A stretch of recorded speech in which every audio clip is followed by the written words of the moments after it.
This is a story time of when I got arrested a week before high school graduation. So y'all, I had to be 17, 18 years old, young bull, young kid. And I was pretty much a good kid, y'all. It was senior year of high school. I maybe had a week left, a week before graduation. Prom already done came and gone. And I wasn't like the kid to do anything. I wasn't really like drinking and smoking like other kids, you know, in GTA of course. But yeah, I just got wrapped up in some weird shit really fast and really early. So boom, I had this little friend crew in high school, right? We always used to hang out. We used to do everything together. We would wasn't like good kids, but we were like a mix of Degrassi type kids, if you feel me. Without like the STDs and like I said, like all of the stuff they was on, we wasn't on there. All of us was sober. You know? So, and it was like a group of like 10 of us. Girls and guys, you know? So I had this friend named Victor, right? And Victor everybody in high school had one. Victor was that kid in high school that had his own place, his own apartment. I think he had like a job. I think his cousin was his roommate. They used to have parties every weekend. Everybody has like one of those in high school. So he was part of the friend group, but he came kind of later because he moved later, so he might have came junior year, senior year type shit, like one of those type things. So everybody was together since like, you know, freshman year or some of them younger. You know, I met most of them when I was like 14, you know. So boom. Right? Here we go. Victor having the bangers, the parties every weekend. Everybody, that was on the back in the day when the dudes like we used to hold up the wall and the girls was dancing on them. Those days. Those was the good old days. Dancing on the wall. The speakers are blasting. It's $3 to get in or something like that. You know, I believe they probably was drinking and all that going on, but again, we wasn't. I was like a green kid. I wasn't on that. And my dad was a doctor. He didn't play that anyway. So what was the point? You know? I was just going for the dancing. Y'all see my talk videos. I be just dancing. So boom, right? We're supposed to all go meet up at the bowling alley to go bowl, right? Some way, somehow, Victor was like, oh, let's go to my house and like, you know, start like pre-gaming, getting ready, like, and we can all go together type shit. And we're like, cool, you know? So, mind y'all, I think like the weekend prior to that, I was just at a party at his house, like a banger. Wall to wall, everybody sweating. You might be in your wife beater, and the girls are backing it up. You know, one of those type of parties, like high school parties, right? So, boom. I forget who drove us there. I know my homeboy, Tyrone had a car. Couple of us in the group had a car, but not everybody. Again, we're high schoolers, you know. And we weren't like rich kids or anything, you know. So, Ron had a car. I believe Tabs had a car. My friend Ada had a car. So a few of us just jumped in each other's cars, you know. We drove down there. Mind you, again, a group of girls and guys. So me and my friend Joe Quay, I don't know if we rode with Tabitha, Tyrone, but some way, somehow, We got down there, and we even bought our friend that was a year under us. He was a junior, and he was the only one that was under us. Everybody was graduated. I really don't know what he was doing hanging out with us. He was like, you about to go back to school, you know? You about to go back to school and you about to go back to school in September. What you doing? What you doing over here, you know? So we don't even know what he was doing hanging out with us, you know. Up to the house. We going, everybody meet there. Thank you, Justin. Thank you. Appreciate it. Pull up in the house, right? Everybody's like, you know, chilling, vibing. I kid y'all not. We not even there 5 minutes. 5 minutes. And the whole house is surrounded. Surrounded by police, SWAT team, vests. Let's say, I don't know, about 20 to 30 outside the big trucks, the dogs. We have no idea what's going on. You know, you have huge rifles, you know, like in GTA and all those games, like that type of vibe. Mind you, we're high school kids have never, none of us has ever gotten in trouble. We've never really done anything wrong, you know? So we're really genuinely confused what's going on. So they come in, they're searching us, they're carrying on, and we don't even know what we did. They're not even telling us what's going on. Let me see if that did they tell us what happened? I think as we were leaving, they were telling us we were trespassing, and or something of the words that the house bin or the apartment wherever he lived at was condemned. Mind you, he had been living there, so we was confused. But y'all, it was condemned. We wasn't supposed to be in there.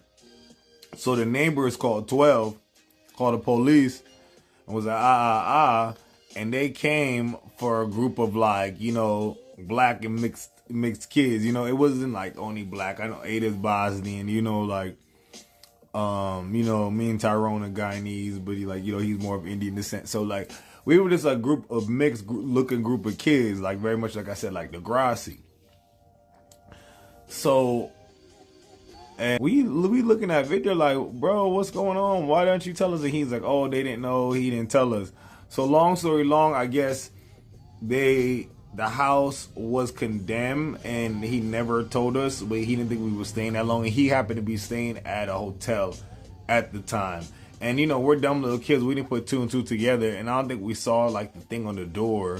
It might have been there, but, like, you know, we're just oblivious just walking in. And he was running electricity from maybe the apartment above, I believe. Running electricity through there, like, to light up the lamps and stuff. And then he had, like, liquor bottles, like Hennessy bottles, like, filled up with water. Like, the big gallons on filled up with water. But we didn't think anything of it, you know, at the time. So everything was off in the house. But we wasn't even there 5 minutes to even get to notice anything. You know, it was almost like a setup raid type of weird thing, you know? So next thing I know, hey Rosie, how are you? I'm great. Just doing a quick story time. So basically it was a setup raid. And then they put us in handcuffs and put us in like a double-sided paddy wagon. Like, this is a story of when I got arrested a week before high school graduation. So they arrested us, a group of girls and guys, put us on, guys on one side, girls on one side. Mind you, one of us is like a minor. Everybody's just like freshly 18 or like, you know, we're seniors in high school. We don't know what is going on. So y'all, they literally ran out of handcuffs. I think like just weird things going on. And this is like the evil part that I think he's like my friend, Ada, she got into a really good school based on like her mother working at the school for very good long. She was very smart, you know, everybody, like the whole group of friends were very smart, but she got in full ride brace on brains, you know? the cops are back there saying like, you're not going to be able to go to school. You're going to lose your scholarship. You're not going to be able to go to college. And she's bawling her eyes out. Could you imagine an 18-year-old, like 4'11" Bosnian girl crying? You know, like, why are you even doing that as a grown man? Now that I'm an adult and I think about it, like, dude, you're weird, you know? So whoever that was, and you ever see this, that work for a Scranton Police Department, you're very weird and you're an evil man. I know your life didn't go good after you did this to kids. All right. Whoever that was. So yeah, I'm gonna tell you how the story gets a little weirder. So boom. So we're in the double-sided paddy wagon. We get delivered to the holding facility. And of course you gotta take off your shoes and stuff, your laces. You gotta be searched, obscene. They search us very aggressively, like kids. Again, like I just tell you, like we're 17, 18. Just aggressively searching us, like profusely, like just doing like, you know, weird SAE vibes things, you know. But of course we're kids and we don't know better. We're scared, you know, shitless at this point. We don't know what is happening. So they put us in the holding cells, and basically I think they explained at that point that we were trespassing, and the place had been abandoned or condemned. I mean condemned. But again, we didn't know because we only stayed there 5 minutes because we were all going to the bowling alley. So we were just going to meet up our friends. So boom, we all get released one at a time. Most of us were 18, so they didn't have to call our parents. They had to call one boy's mom, which she came and picked him up, but then she waited outside for my friend Joe Quay. Y'all met. I don't know if y'all were on my stream before, but she's been on my stream. I have videos of her in it too. But we've been friends for that long, since we've been kids. So she waited for her, but I'm gonna tell you that part after in a second when she picked her up. So yeah, so we got let out one at a time, right? And you know, I finally get out. I'm like, they're like, we're gonna send your court papers to the you guys got to go to court. You guys got to get a lawyer, or you have to say if you're gonna get a public defender. You guys know the deal, that whole thing. So I'm like, in my mind, I'm like, I'm gonna get in trouble for this. Like, it's a week before graduation. It's summertime. I want to do fun stuff with my friends. We're supposed to all go to senior week. I have to pay the deposit. So, you know, I'm going to need to get the rest of that money, you know, to go. Again, we're kids. So instantly I'm like, I have to go get to the mail before my dad gets there. Again, I'm telling you, my dad is a doctor and he's very, very strict. So I'm just like, not even think I didn't do anything wrong. Just thinking the immediate, like, you know, just as a black boy with police and how they made me feel like a criminal, like I did something wrong. Just was in that kind of mode. I was waiting to go get the mail for weeks. Finally got the mail, right? Finally got to the mail. I was like, okay, boom. I'm just going to get a public defender, tell them the truth. Like, I didn't do anything wrong. Blah, blah, blah, blah, blah. You know? So let's go back to my friend, Joe Quay. So Joe, Marcel's mom waited because he was a 17-year-old, waited outside for Joe. So drove her all the way home, lecture her about, they're talking about we were partying and we were drinking and we smoking, just ridiculous things like that. And she like, I don't think she even said anything back because obviously we're kids that spend hours in a cell. So we don't even know what's going on. Our mind is going a million miles per hour. So she was like, you know, I got to tell your mom about this. But she was like, for what? I'm grown. She was like, no, I couldn't keep this from your mom. XYZ, blah, blah, blah. So she goes inside of Joe's mom's house, go and tells Joe's mom. Joe's mom punished her for the whole summer. Like, she was grounded the whole summer. And she's like, well, you can't punish me. I just graduated from high school. She was like, well, you can go to Jersey with your dad then. And she was like, well, I'm not going to Jersey, so I'm going to stay here. So she stayed in the house, punished. But her mom actually went to all of our houses one at a time while we were at school and told our parents what happened. Gang. One at a time. So when I got home, I almost died to find out, oh shit, Dr. Oxley found out. Oh hell, here we go. Cause he be on one, y'all. He go up to the next level. So boom, honestly, and he wasn't really mad. And now today I understand why he wasn't really mad. He was kind of like disturbed. So he was like, all right, so this is what we're going to do. We're going to get the best lawyers. I think it was the Munleys at the time in Pennsylvania. Shout out to the Munleys. Great lawyers, great family. We're going to pay them, and we're going to separate my court date from everybody else's, because everybody had the same court date. They were trying to bunch us up together, I guess. And that's like a tactic, but I didn't know that at the time as a kid. So my court date got switched to another later date. So y'all, when I get these court documents, it reads that, I kid you not, that we were in there.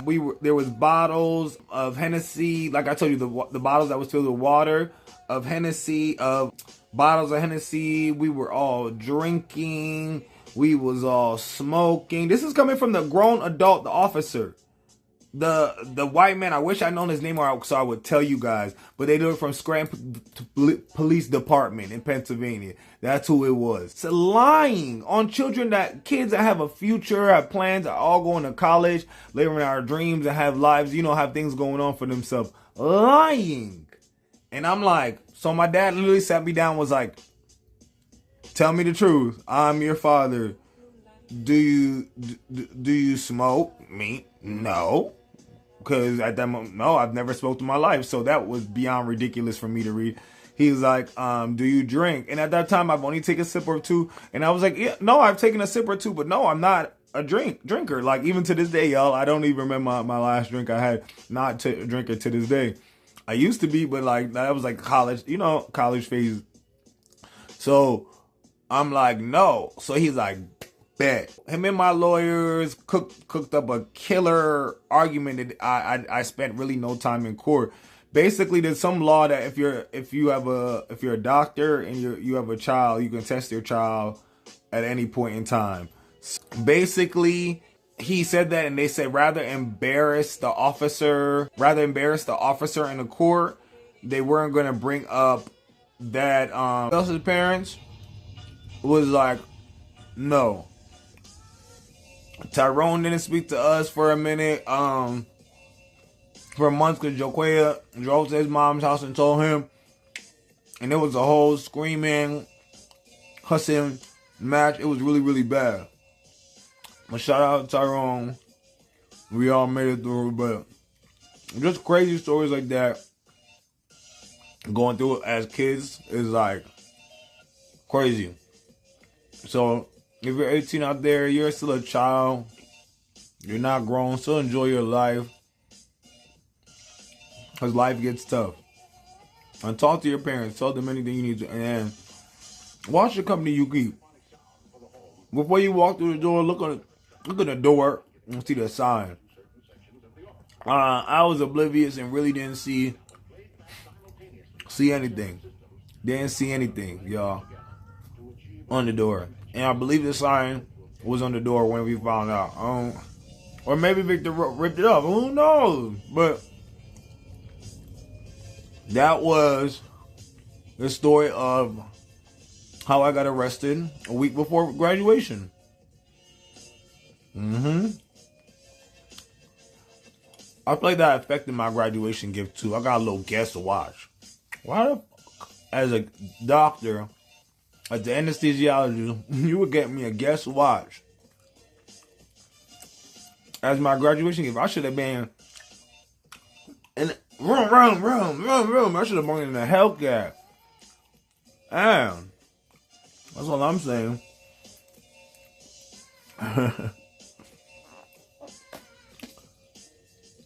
Thank you, son.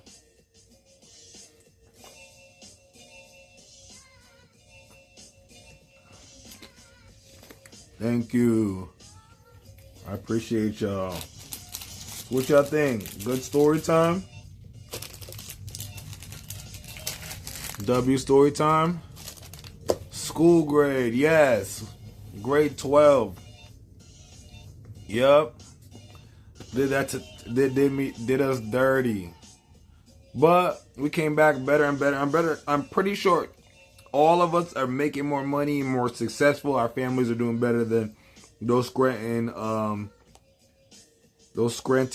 police. All right, y'all want another story? Another story time? We're doing a 2-for-1 tonight. I got some gummy bears too. Y'all want to see? Y'all know I stay with a snack. One day I'm gonna manifesting a snack deal, y'all. Y'all wanna another story time?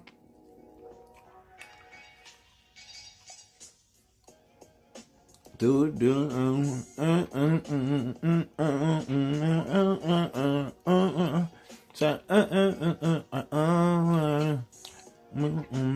me you want your way. Look at me creating a song now. Alright. Let's do story time of when I was in a shootout while on tour with Little Kim in GTA, of course. Thank you, Sana. Thank you. All right, y'all. So let's lock in. All right. So, Little Kim, I think I got like a flyer from my agent a week before, a couple days before, something like that. Little Kim was having an audition for a tour. I've never been on tour a day in my life.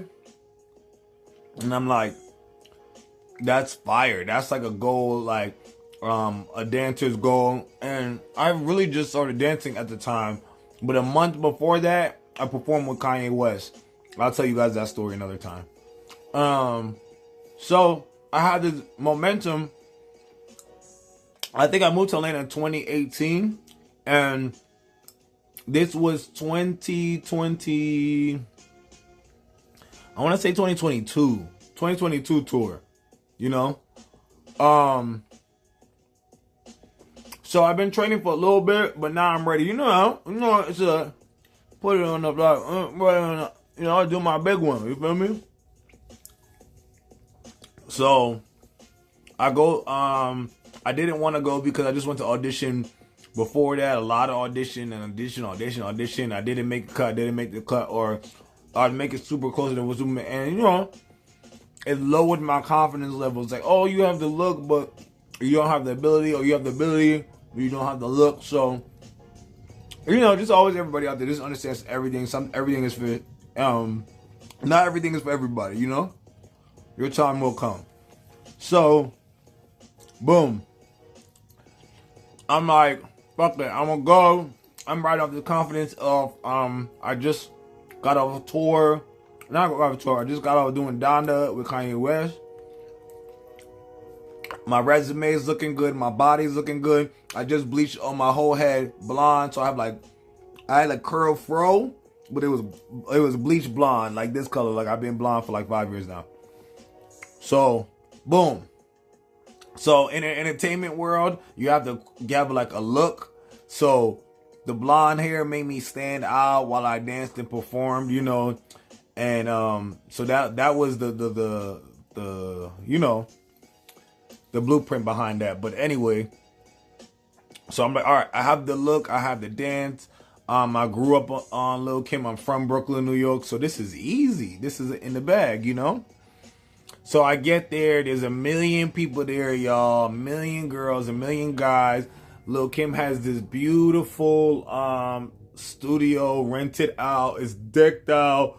Little Kim on the walls here, Little Kim on the walls there, green screen. I don't know who sets up her rehearsal space stuff, but I've never seen an artist do stuff like that. That's how you know she's a legend. She's legendary. No, and I worked for many artists. Yeah.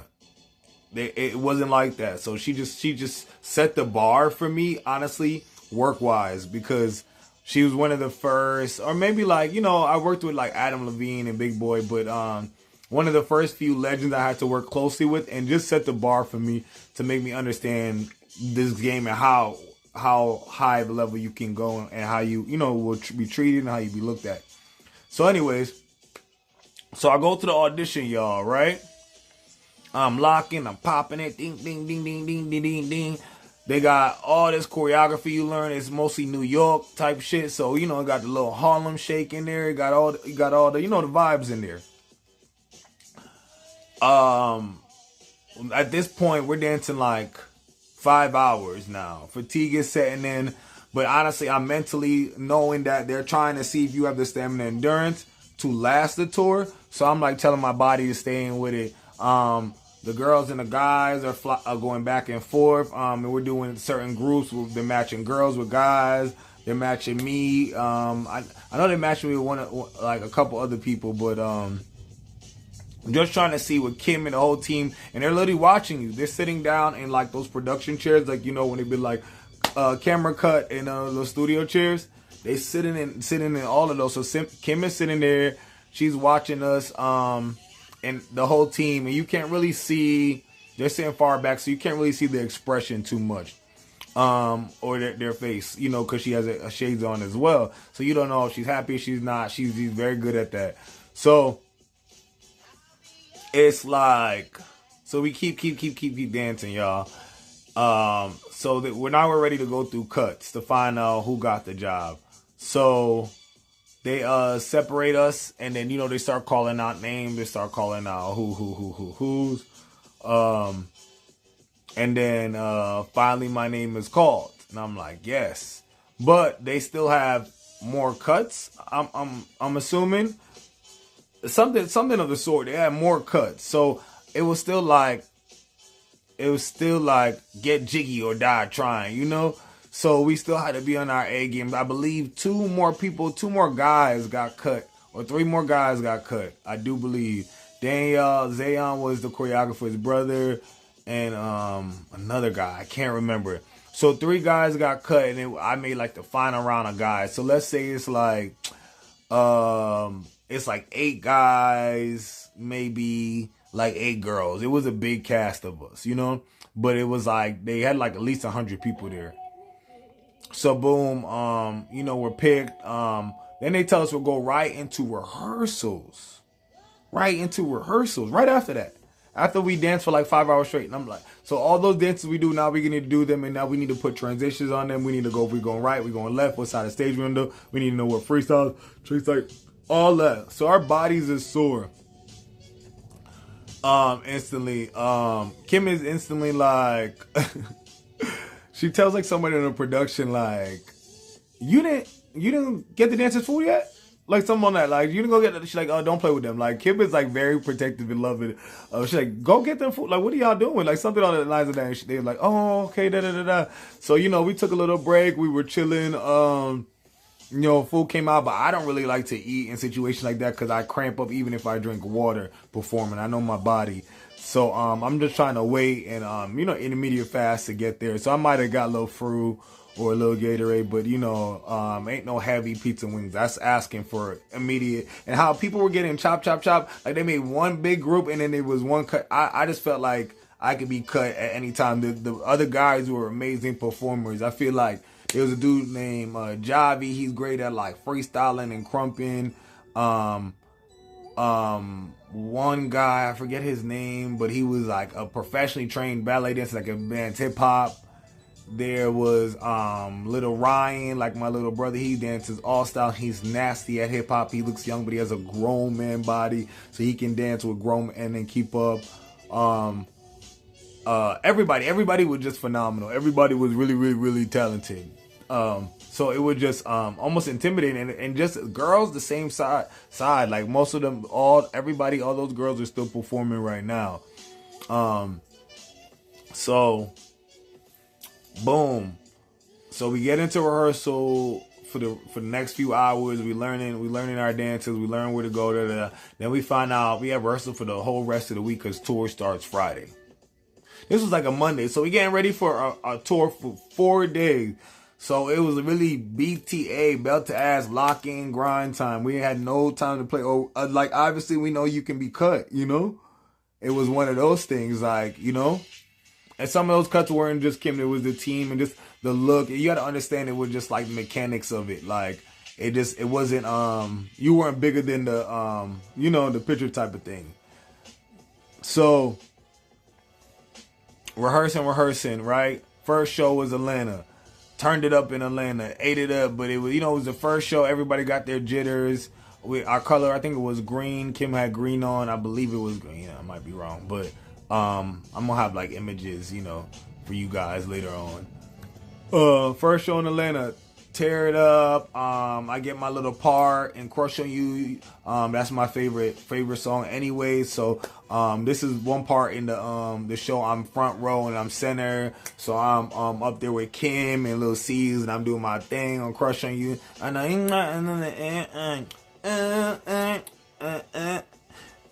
Yeah, so me and my partner, I'm like bleach blonde, like this is my partner. This one we all the girls got wigs on. Kim is like, they're really smart, they're really dynamic. Kim had them all wear different colored like wigs to bring like the music video to stage, so they all had but mine was my partner had bleach blonde, so it was like two bleach blondes and we were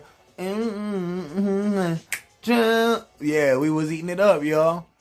So boom. So we did a couple shows after that. I believe Baltimore or maybe Boston. I don't honestly, y'all. I know we did Greensboro.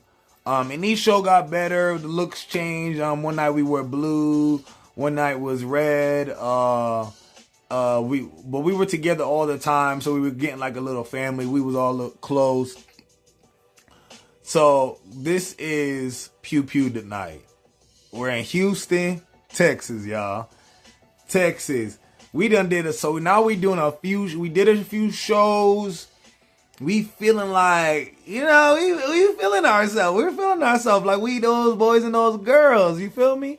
We on straight YN mode, to be honest, rich YN, because we got to pay from a few shows, so we even looking better. I got a brand new bleach and new cut. The girls got new wigs and hair and nails. Everybody's looking good, We actually did appearances together. We did a KOD appearance together as Kim's dancers. We linked up with like Chris Brown's dancers, and Soup and them still dance for Chris Brown to this day. So shout out to them. But yeah, so Houston. And also we did appearances with Kim. Like when Kim would like do like after that's why it was really work. Like that's what we know how hard. That's why I said she set like the standard.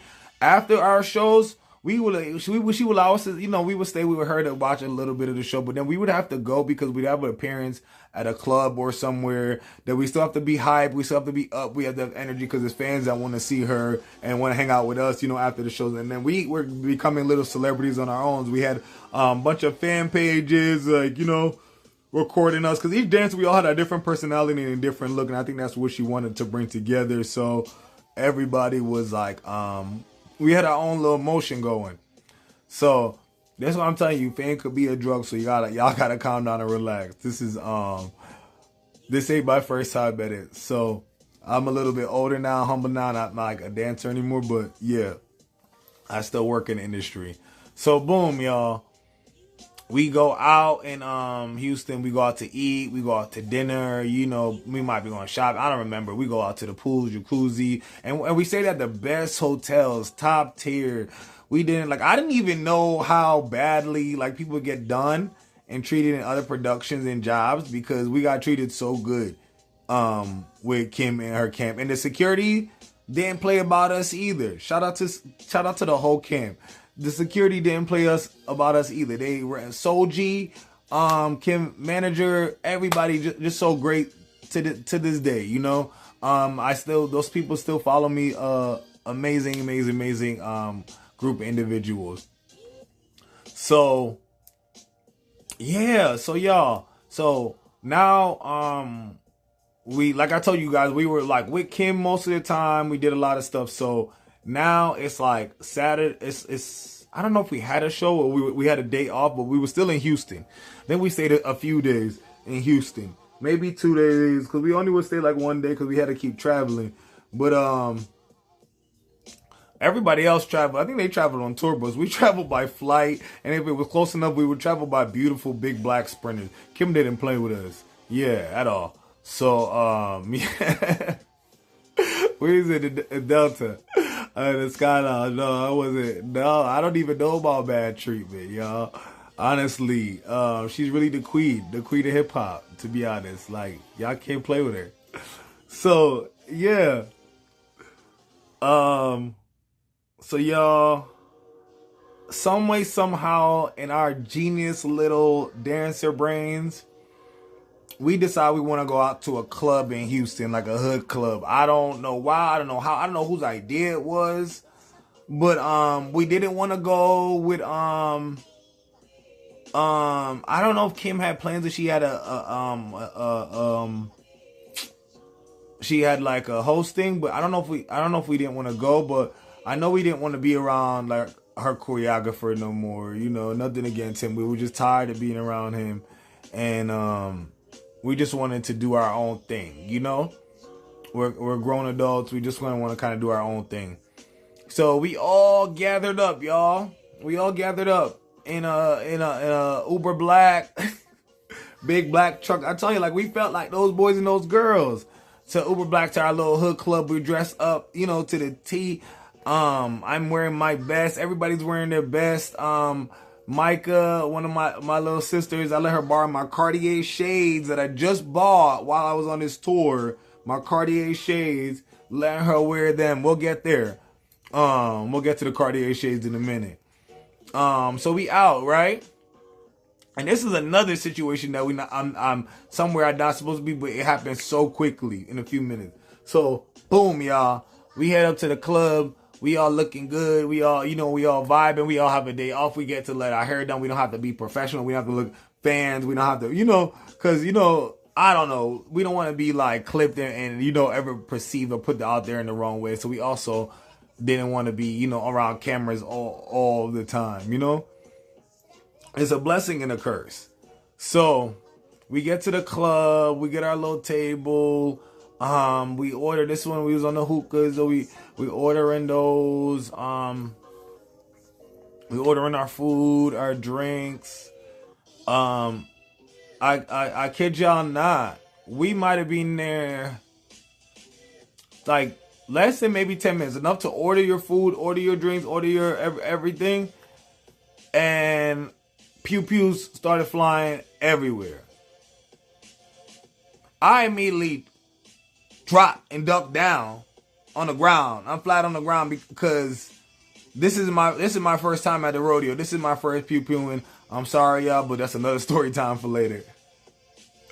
I promise you, I just be in the wrong place at the wrong time. That's why I've been staying in the house. I'm in a content creator now. Cause just life be lifing too much. And my angels, at some point, they're going to be tired of me getting into all of this, you know? So, I look up.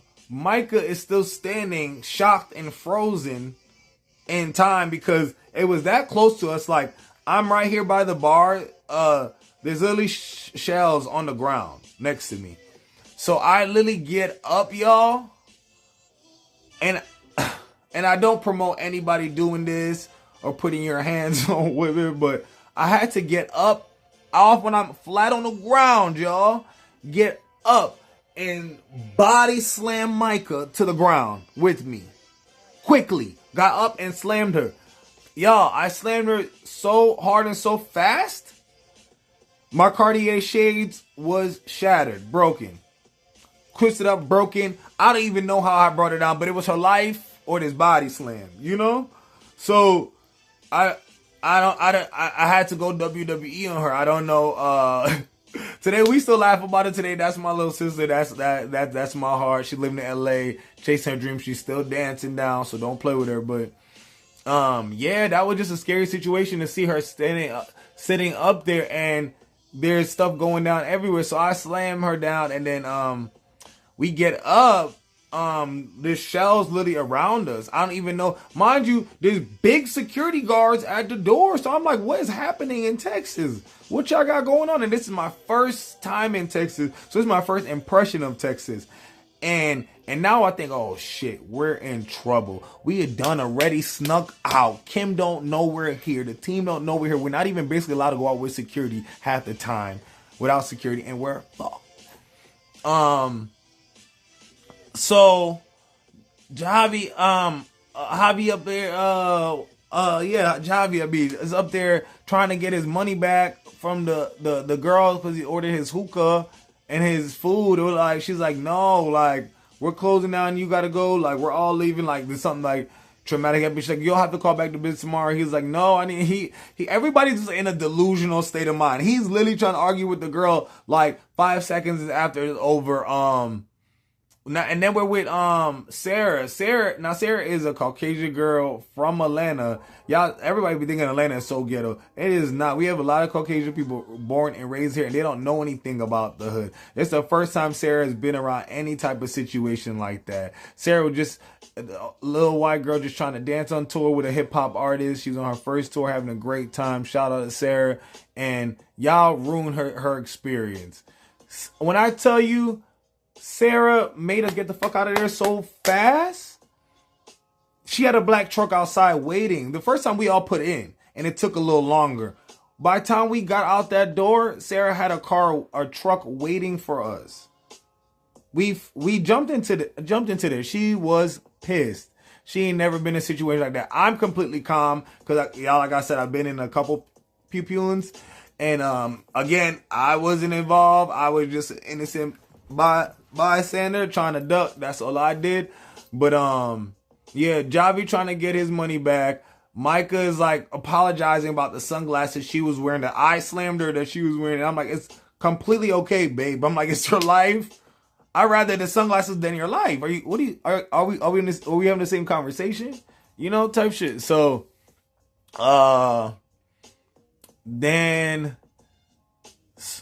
So now, y'all, we are driving back. Now, exactly what I'm worried about is the most important thing. I understand we made it out. We made it out. The grace of God. I'm so happy. But we have a tour that we're on, you know? And we can be fired, you know? So, when we get back, I think, like, we get, like, scolded at by the choreographer. Maybe Soji might have had a conversation with us. I can't remember. But the most person that was disappointed in us. Hold on.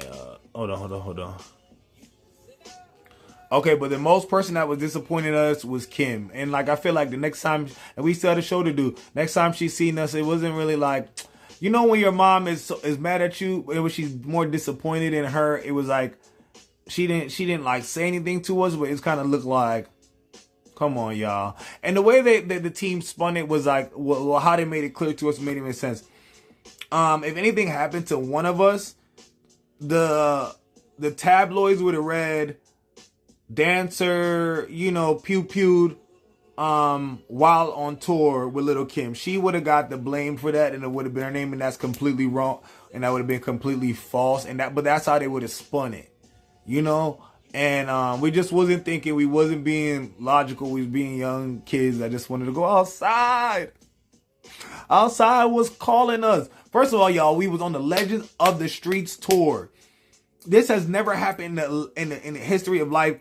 Lil Kim, Jeezy, Gucci Mane, Rick Ross, Fabulous. Our DJ was DJ Drama, and then we had special guests coming in and out. We had C's was on it was on every show with us, traveling with us. Like, we were a family. Like, it was the most legendary tour, so we were on a little delusional high too. But yeah, so shout out to Kim.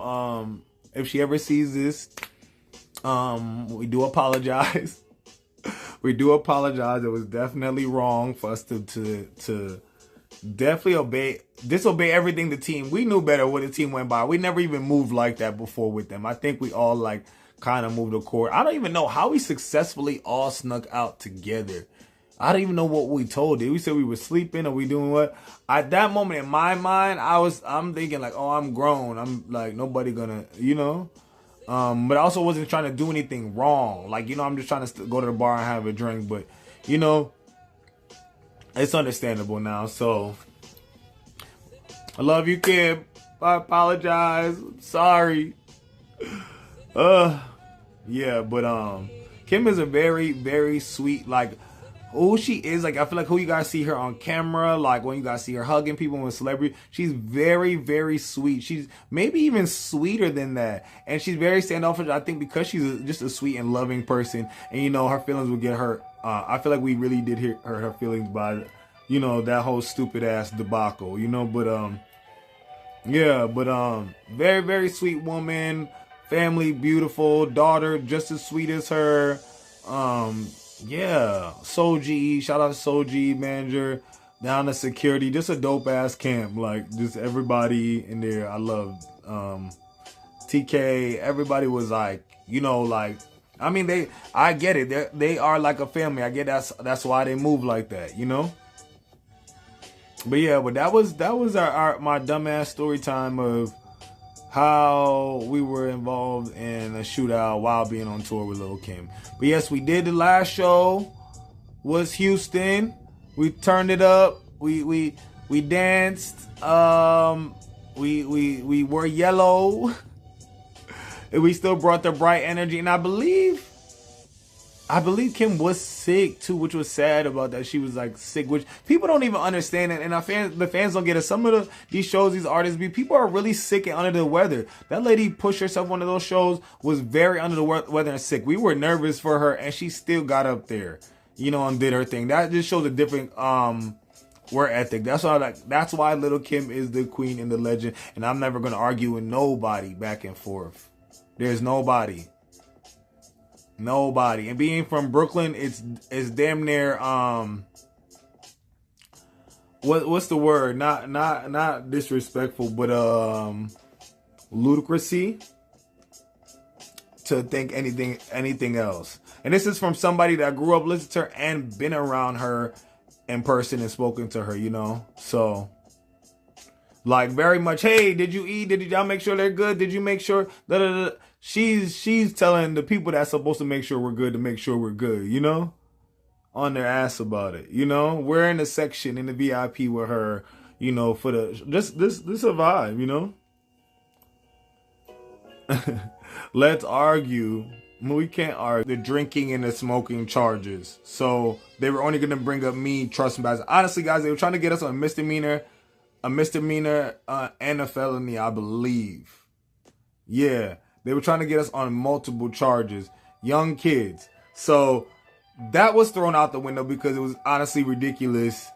My dad, and shout out to my dad. Shout out to black fathers out there that know their shit and are protecting their kids. Because if you see this, go to your parents too if you get into some shit too. So boom. So they went over like, you know, about the trespassing thing. Like, did you know? I was like, no, you know, I didn't know. Obviously, I stayed there 5 minutes. We were all going to the bowling alley, and the boy Victor, that it was his place. He said, like, yeah, they didn't know it was condemned. They didn't know, so it was like really a waste of time in court. I really stayed maybe 5-10 minutes in court. Sat at the stand, answered my question. My lawyers ate them up alive. And he demanded to get my records expunged because they were trying to get all of that on my. I've been only 18 for a few damn months, and they're trying to put some on me already. Damn, shit. So yeah, so he demanded that get expunged, and so now I have a clean record to this day. But I got arrested a week before, you know, graduation and senior week and all that. So of course I didn't go to senior week because so that money I was supposed to spend on senior week, I was saving to get, like, you know, myself either like a lawyer or public defense, or just figure it out. Like, I was saving my own money, you know. So obviously, and I was waiting for that mail. I had to wait for that mail, the court papers to come from the mail. So my dad didn't catch that before me. So it threw off the whole senior summer. Like, we didn't get to go to senior week, and I heard it was a ball. To this day, people can't even remember what happened. That's how much fun they had. Graduation was iffy because our parents was annoyed at us, but mine wasn't so mad at me. And now to this day, I understand why my dad wasn't mad at me. I didn't do anything wrong. It was about being at the wrong place, wrong time, and Not saying and I didn't talk to Victor for years and years after this situation. I was so mad at him, so mad at him. But as I grown, I was think like, hey, he was a kid as well. You know, he was a kid with adult responsibilities and adult things he didn't really understand and he had to do. I don't believe I remember exactly, but his mom wasn't like able to care for him. I don't know if she was like, you know, a little bit disabled or something. She wasn't. Me, I'm from New York. But my whole family's from the Caribbean. But yeah, I just felt so. Me and him spoke years later on, and I just kind of felt bad that, you know, we all isolated him. None of us spoke to him. It's like he lost 10 friends at once. And we were like the friend group that accepted him. We would hang out. Like I said, we would go bowling. We would do this. We would do that. We would just walk around and do random stuff. So he kind of got shunned out of that group really fast. And it was just about, you know, he was a kid with a lot of adult responsibilities and he didn't want to be embarrassed. We wasn't staying there too long, but I think he invited us to it. I was like, man, why you invite us then? You know, you didn't have to invite us. We could have just went to the bowling alley. And there was other friends that was supposed to be coming on their way. It wasn't only us. So it was just only us that got arrested and ended up in jail for the night, you know? So yeah, that ruined the whole senior summer. Joe, one of my best friends, even to this day, she was in the house for the summer, so I couldn't hang out with her. Nobody could do nothing. And Ada believed for a very long time she wasn't going to be able to go to college. She wasn't. When the college found out, she was going to lose her scholarship because this is what the police told her. But why would the police lie and say anything to kids? You're not going to go to school. You're not going to be anything. They're lying on the paperwork saying that we were drinking and we were smoking as grown-ass men. Grown men with probably children and families and mothers and families. That's why I know you guys are evil. Why would you guys want to go out your way to do that to kids? It's already bad enough that we're here trespassing and you guys really came to court. You really came to court, separate court days, but you really came to court for you didn't even have to come to court. You up here testifying, lying up there and saying about kids. What were you going to get out of that? One thing I know, God is real. My ancestors, I'm protected. I know his life ain't go good after that. I know. Because you had like black, Indian kids, Bosnian. We come from very strong cultures. I know he wasn't good after that. But, you know, we had very all strict foreigner parents, you know, most of us, you know. So they didn't care, you know, they didn't care to hear that. Besides, like, really, my dad wasn't really that upset, but everybody else's parents was like, no. Tyrone didn't speak to us for a month because Joquea drove to his mom's house and told him, and it was a whole screaming, cussing match. It was really bad. But shout out to Tyrone. We all made it through, but just crazy stories like that. Going through it as kids is like crazy. So if you're 18 out there, you're still a child. You're not grown. Still enjoy your life. Because life gets tough. And talk to your parents. Tell them anything you need to. And watch the company you keep. Before you walk through the door, look at the door and see the sign. I was oblivious and really didn't see anything. Didn't see anything, y'all, on the door. And I believe the sign was on the door when we found out. Or maybe Victor ripped it up. Who knows? But that was the story of how I got arrested a week before graduation. I feel like that affected my graduation gift too. I got a little guest watch. Why, as a doctor, as the anesthesiologist, you would get me a guest watch as my graduation gift? I should have been in room. I should have been in the Hellcat. Damn. That's all I'm saying.